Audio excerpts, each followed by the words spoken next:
Ajouter des références de contraintes à une pièce permet de la positionner directement dans un assemblage. C'est une façon de formaliser le positionnement d'un composant à l'aide de la fonction SmartMate. Une référence de contrainte identifie une face, une arête ou un sommet sélectionné afin d'être utilisée avec des raccourcis de contrainte. Plusieurs références de contrainte peuvent être ajoutées dans une pièce. Sous le dossier références de contrainte de cet équerre, j'en retrouve 3, une nommée position afin de recevoir une pièce de révolution et 2 pour la fixation par vis.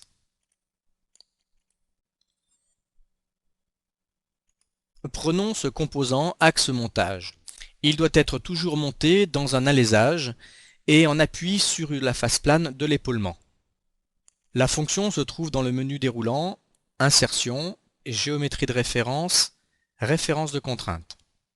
Je peux renommer cette référence de contrainte, par exemple position, afin que le système puisse identifier la combinaison de positionnement avec un autre composant comportant également une référence de contrainte de même nom. Je sélectionne cette arête en tant que référence primaire. Le type de cette contrainte sera réglé sur défaut, c'est-à-dire que le système regardera le type de contrainte qu'il peut résoudre en fonction du composant sur lequel sera posé cet axe. Si je prends la face cylindrique, je peux forcer la contrainte de type tangente ou coaxiale. Je sélectionne coaxial et je garde cette sélection. Par convention, l'épaulement ici de cette pièce sera également toujours en appui sur une face plane. Je sélectionne donc en tant que référence secondaire la face d'appui que je choisis d'être coïncidente. L'orientation de cette contrainte peut être choisie dans cette liste. Une référence tertiaire peut encore être ajoutée si le besoin s'en fait sentir. Je valide, je retrouve le dossier référence de contrainte avec la référence position. J'enregistre la pièce.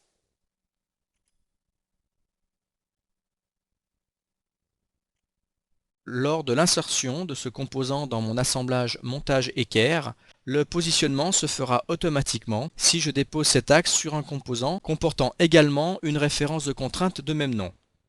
Sur la plaque, rien ne se passe, et dès que j'amène la pièce sur l'équerre, le positionnement se fait automatiquement.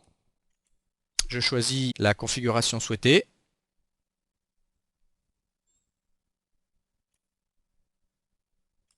Mais cela ne suffit pas. Il faut aussi que le type de contrainte et le nombre d'entités de cette référence de contrainte nommée position soient identiques dans les deux composants.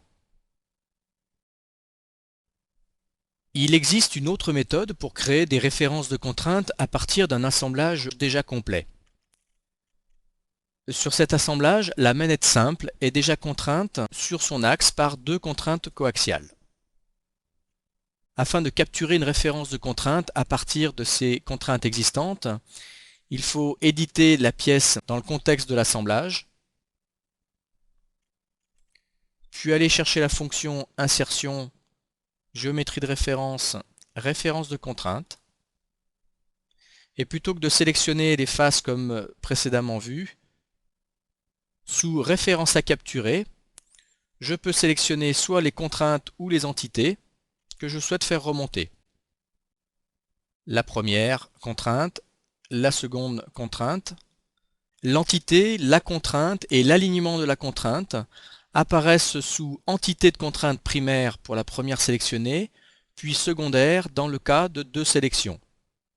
Une troisième sélection l'aurait insérée dans entité de référence tertiaire. Je valide et le dossier référence de contrainte a été rajouté au composant.